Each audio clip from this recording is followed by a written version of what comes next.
mengganggu pribumi. Pribumi sedang mikir gimana mau berjuang, gimana mau merdeka, sementara Balawi dan non Balawi di sini berantem seperti itu. Nah itulah kalau memang mau dimasukkan bahwa ini adalah episode tersendiri, bahwa Balawi juga pernah bikin jengkel orang-orang pribumi, yaitu ketika Balawi bertikai berantem dengan orang-orang yang non Balawi ketika itu. Begitu Pak.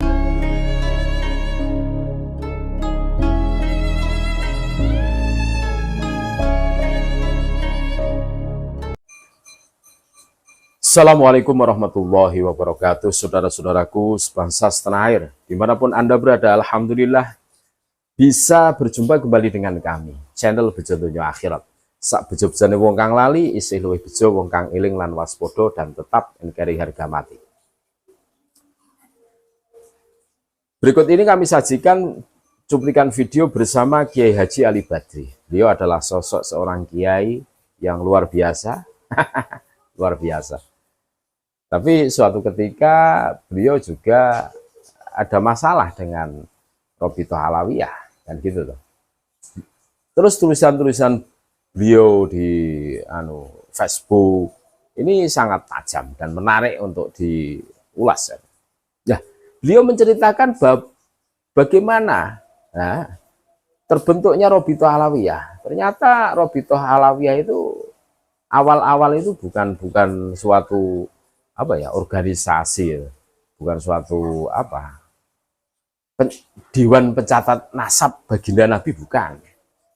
Menurut Kiai Haji Ali Badri, tetapi hanya sekedar paguyuban yang di situ itu memayungi atau menjadi perkumpulan lah paguyuban dari orang-orang Hadromi yang datang ke Al-Jawi, Nusantara gitu kan.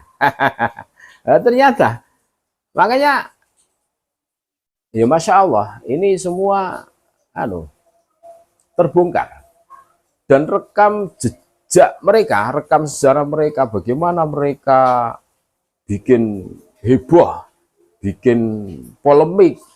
Nah, memang dari dulu gaya mereka seperti itu, selalu bikin geger saja tanpa mau berpikir bahwa dirinya itu pendatang loh di sini. Aslinya itu Yaman, di sini cuma numpang, ibaratnya seperti itu. Tetapi berjalannya waktu dengan pongah dan angkuhnya, ya kalau boleh dikatakan angkuh, ya memang angkuh.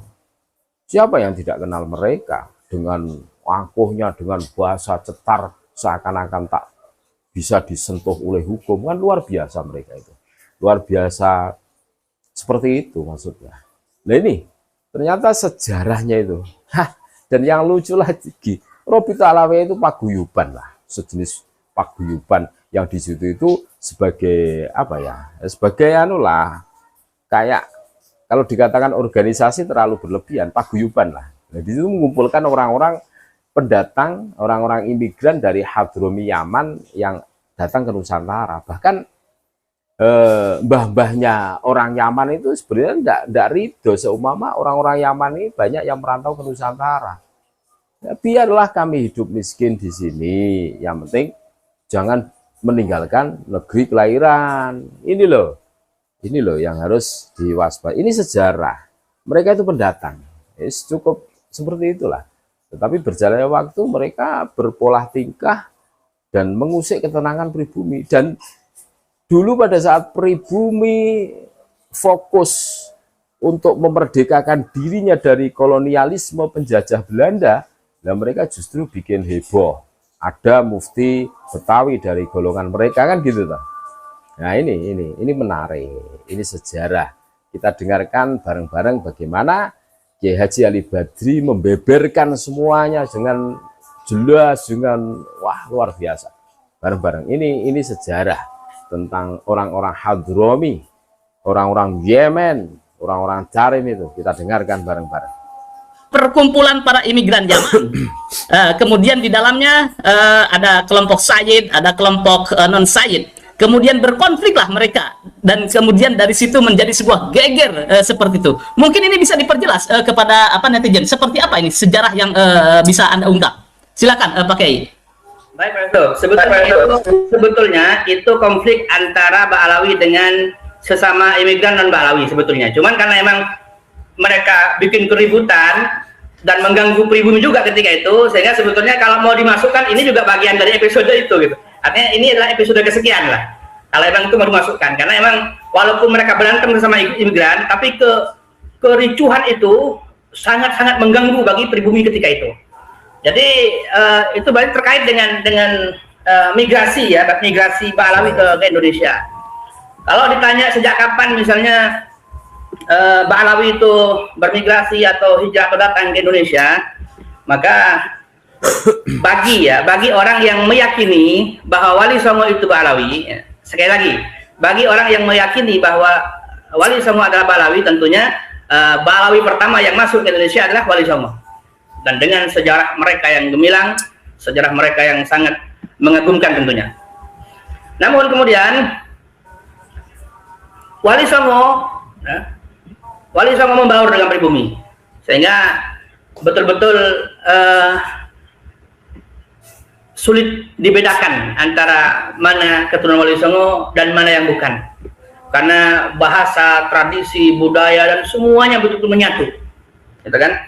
Baru kemudian, maaf, ini sekali lagi bagi orang yang mempercayai bahwa Wali Songo Ba'alawi, tentunya mereka akan bilang pertama kali Ba'alawi masuk Indonesia adalah Wali Songo. Insyaallah. Baik. Kemudian setelah Wali Songo, Ba'alawi dari Yaman banyak juga yang datang ke Indonesia di awal abad 17, di awal abad 18 misalnya.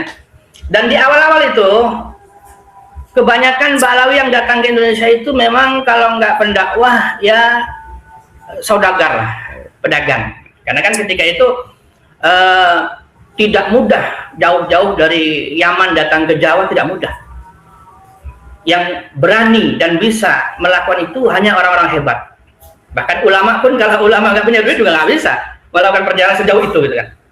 Sehingga Ba'alawi yang datang di awal abad 18 itu kebanyakan ulama kan? Ulama dan pedagang, intelektual, gitu kan. Nah baru kemudian Ba'alawi yang datang dengan besar-besaran itu memang faktanya ditulis dalam sejarah, kedatangan mereka itu untuk bekerja, bahwa di Yaman kesulitan cari makan, cari kerjaan, gitu kan. Sementara keluarga Ba'alawi khususnya karena yang merantau ke Jawa, yang datang ke Jawa untuk bekerja bukan hanya Ba'alawi, semua Ba'alawi dan non Ba'alawi ketika itu datang ke Jawa untuk bekerja. Tapi khusus Ba'alawi, dikatakan oleh ahli sejarah Ba'alawi sendiri di Yaman bahwa yang membuat Ba'alawi itu besar-besaran hijrah ke Jawa itu karena mereka sulit mendapatkan lapangan kerja, sulit mencari pekerjaan.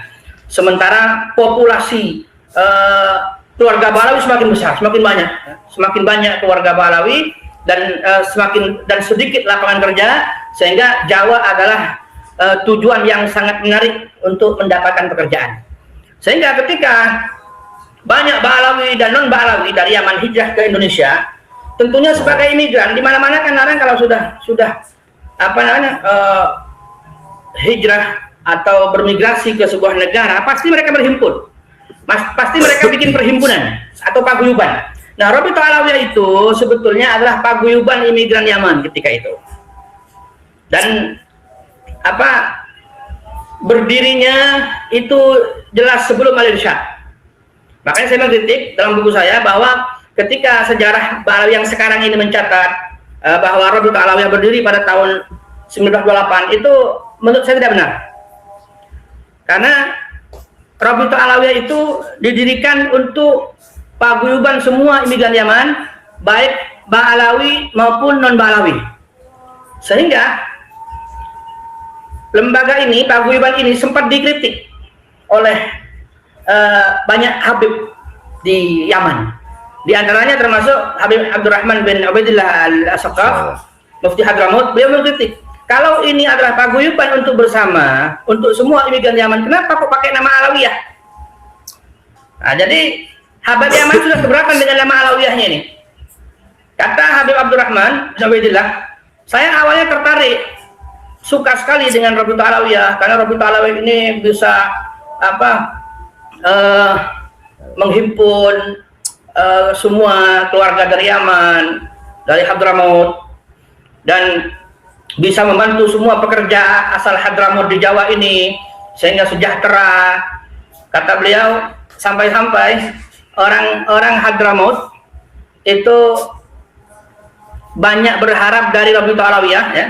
Orang-orang Hadramaut baik Ba'alawi maupun non Ba'alawi banyak berharap dari Rabi'atul Alawiyah lebih banyak daripada mereka berharap pada Imam Mahdi katanya. Artinya nanti di akhir zaman kita kan ketika terdesak berharap pada Imam Mahdi. Kata Imam Rahman, seolah-olah mereka harapan mereka kepada Rabi'atul Alawiyah itu lebih besar kepada orang di akhir zaman nanti berharap kepada Mahdi gitu. Artinya Rabi'atul Alawiyah begitu berperanan di dalam mensejahterakan orang-orang Hadramaut baik di tempat migrasi mereka atau di Jawa ini ataupun di kampung halaman mereka di Hadramaut. Namun kata beliau, saya keberatan dengan beberapa poin-poin kanun yang dibuat dalam Rabi'atul Alawiyah. Di antaranya keberatan dengan nama Rabi'atul Alawiyah. Mestinya jangan pakai nama Alawiyah kalau untuk paguyuban bersama. Ini dinyatakan oleh Habib Abdurrahman bin Ubaidillah. Dan Habib Abdurrahman bin Ubaidillah itu datang ke Jawa pada tahun 1916. Dalam catatan beliau yang masih berupa manuskrip, beliau banyak menyebut kalimat Rabi'atul Alawiyah, Rabi'atul Alawiyah. Beliau mendamaikan Rabi'atul Alawiyah, mau mendamaikan Rabi'atul Alawiyah dengan Al-Irsyad. Artinya sudah jelas di tahun itu, di tahun 1916 Rabi'atul Alawiyah itu sudah ada. Bahkan Al-Irsyad berdiri tahun 1914. Dan Rabi'atul Alawiyah itu berdiri sebelum Al-Irsyad. Justru Al-Irsyad berdiri itu Syekh Surkati mendirikan Al-Irsyad, ya, menyarankan agar Arab-Arab yang lain membuat Al-Irsyad karena Syekh Surkati melihat ada kesenjangan antara Ba'alawi dengan Arab yang biasa itu ketika mereka membuat sekolah, yaitu sekolah Jamiat Khair. Jamiat Khair itu didirikan oleh mereka, namun terkesan seperti didominasi oleh Ba'alawi, sehingga orang-orang Arab yang bukan Ba'alawi mereka nggak suka sekolah di Jamiat Khair. Nah, ketika Syekh Surkati melihat itu, beliau berusul, gimana kalau kalian bikin sekolah sendiri? Maka membuatlah Al-Irsyad. Sehingga Al-Irsyad itu awalnya lembaga pendidikan saja, bukan paguyuban. Cuman ketika kemudian pihak Ba'alawi dan non Ba'alawi itu kemudian bentrok dan mereka memisah, maka kemudian seolah-olah Al-Irsyad itu adalah paguyuban non Ba'alawi, Rabi'atul Alawiyah adalah paguyuban Ba'alawi. Padahal awalnya Rabi'atul Alawiyah itu adalah paguyuban bersama. Itulah. Jadi Rabi'atul Alawiyah itu aslinya adalah paguyuban bersama bagi semua imigran Yaman, baik Ba'alawi maupun non Ba'alawi. Dan kepengurusannya pun dari awal banyak juga yang non Ba'alawi, termasuk donaturnya banyak yang non Ba'alawi. Sehingga ketika Rabi'atul Alawiyah bentrok, ketika Ba'alawi bentrok dengan orang-orang non Ba'alawi terkait tadi masalah kafah itu, maka dari Ba'alawi yang baik-baik pun kemudian marah. Termasuk ada dari keluarga Al-Kaf yang selama ini menjadi donatur terbesar di Rabi'atul Alawiyah langsung mencabut donasinya, langsung berhenti tidak memberikan donasi. Dan mungkin perlu diperjelas juga bentroknya kenapa gitu kan. Nah, jadi bentroknya begini, sebetulnya sejak lama Ba'alawi Indonesia itu ketika bermigrasi ke Indonesia, mereka sering ngomong soal kafaah, bahwa kalau bukan Sayyid tidak layak menikahi Syarifah itu kan ya. Nah, tentunya hal-hal yang seperti ini sering diucapkan bikin nggak nyaman perasaan yang non Ba'alawi gitu kan, tersinggung lah gitu. Mereka mungkin simpan perasaan itu hingga akhirnya pada tahun 1906 di Singapura itu ada satu kejadian, yaitu ada seorang Syarifah Ba'alawi, ya, wanita Ba'alawi menikah dengan orang India. Dan kemudian ada seorang Habib di sana berfatwa nikahnya nggak sah. Nah, itulah kemudian mungkin yang sejak lama disimpan itu meledak di situ, Sehingga kemudian mereka melawan. Yang non Ba'alawi kemudian melawan fatwa itu hingga bentrok dan kemudian ada satu Habib di Singapura minta fatwa ke Yaman, ternyata turun fatwa dari Yaman sah. Ya, fatwa dari Yaman sah, dan itu bertentangan dengan fatwa Habib Utsman bin Yahya yang tidak mengesahkan. Nah, itulah kemudian ketika ada fatwa dari Yaman, bahkan sampai 2 fatwa. Yang pertama dari seorang qadhi atau mufti di Seoul, Hadramaut. Yang kedua dari Habib Abdurrahman sendiri, yang tadi saya ceritakan itu, Habib Abdurrahman bin Ubaidillah Saqaf, beliau juga mengeluarkan fatwa bahwa sah. Sehingga ketika itu, Ba'alawi Indonesia bahkan marah kepada Habib Yaman. Marah kepada Habib Yaman karena Habib Yaman tidak mendukung fatwa yang di Indonesia. Sehingga kemudian karena saking jengkelnya, karena saking nggak sukanya dengan Habib Yaman, Rabithah Alawiyah tidak mau berguru ke Yaman. Maka Rabithah Alawiyah mengundang seorang syekh dari Mekah asal Sudan, dia itulah Syekh Ahmad Surkati. Syekh Ahmad Surkati kemudian dibawa ke Indonesia untuk menjadi guru besar di Rabithah Alawiyah, di guru besar di mana, di Jabal Khair itu kan. Dan ketika Syekh Surkati datang ke Indonesia, begitu disanjung oleh Ba'alawi Indonesia, oleh tokoh-tokoh Rabithah Alawiyah, begitu disanjung sampai bukan hanya menyanjung, dibanding-bandingkan dengan ulama di Yaman, menyanjung Syekh Surkati dan menghina ulama Yaman. Rabithah Alawiyah ketika itu menyanjung Syekh Ahmad Surkati dan merendahkan Habaib Yaman karena Habaib Yaman tidak mau mendukung fatwa bahwa pernikahan tadi tidak sah. Dan sebetulnya ketika banyak orang-orang Yaman kemudian hijrah ke Indonesia, karena kan begini, jadi awalnya yang datang tidak banyak dari Yaman datang ke Indonesia, ke Jawa untuk bekerja, namun ternyata setelah setahun 2 tahun orang-orang yang kerja di Jawa itu kok ngirim duit banyak Yaman. Sehingga oleh karena itu Ba'alawi yang di Yaman tertarik untuk ikut juga hijrah ke Indonesia untuk bekerja di Indonesia. Sehingga berbondong-bondonglah Ba'alawi ke Indonesia, dan ketika itu Habaib Yaman marah. Habib Yaman melarang Ba'alawi untuk datang semuanya ke Indonesia, ke Jawa. Jangan tinggalin Hadramaut, jangan tinggalin tanah leluhur kita. Biarlah kita hidup miskin di sini. Jadi mereka marah, nggak suka, bahkan marah ketika banyak Ba'alawi datang ke Indonesia. Jadi sebetulnya Ba'alawi yang datang ke Indonesia ini memang orang-orang yang berbeda dengan Ba'alawi yang di Yaman. Karakternya, yang dari awal memang banyak yang melanggar ya. Oleh habib-habib mereka, oleh tokoh-tokoh mereka, oleh sesepuh mereka, jangan pergi, mereka tetap pergi. Nah, itulah kebanyakan Ba'alawi yang datang berbondong-bondong untuk bekerja ke Jawa itu. Sehingga ya kita nggak kaget kalau kemudian mereka memiliki karakter yang seperti itu. Karena memang yang datang ke Jawa itu orang-orang yang memang dilarang, melanggar, kan, orang yang melanggar sesepuh mereka, melanggar habaib, tetap maksa ke Jawa, dan akhirnya di Jawa ada konflik, ada masalah, sehingga memalukan bukan hanya bagi orang Yaman, bukan hanya bagi orang Hadramut, tapi pertikaian mereka ketika itu membuat malu semua bangsa Arab.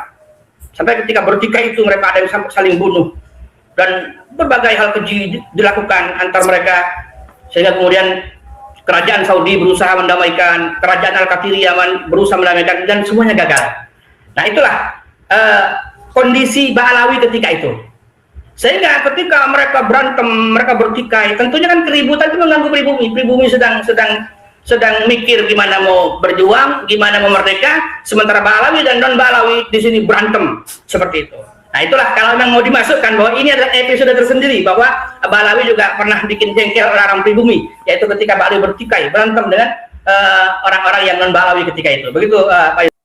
Itulah sejarah orang-orang Hadrami atau orang-orang Tarib Yaman yang berada di Nusantara, bahwa mereka itu pendatang, terus rekam jejak mereka, sejarah mereka begitu kelam dan gelap gulita seperti doktrin-doktrin mereka selama ini. Wah, ngeri. Ini rahasia besar ini, terbongkar ini. Gus Kiai Haji Ali Badri betul-betul luar biasa ini. Terima kasih. Mudah-mudahan bermanfaat dan menyadarkan kita semua bahwa mereka yang selama ini mengaku cucu Nabi ternyata, Masya Allah, sejarahnya begitu rumit, begitu kelam, begitu, wah, ngeri lah. Ngeri. Terima kasih, tetap NKRI harga mati. Assalamualaikum warahmatullahi wabarakatuh.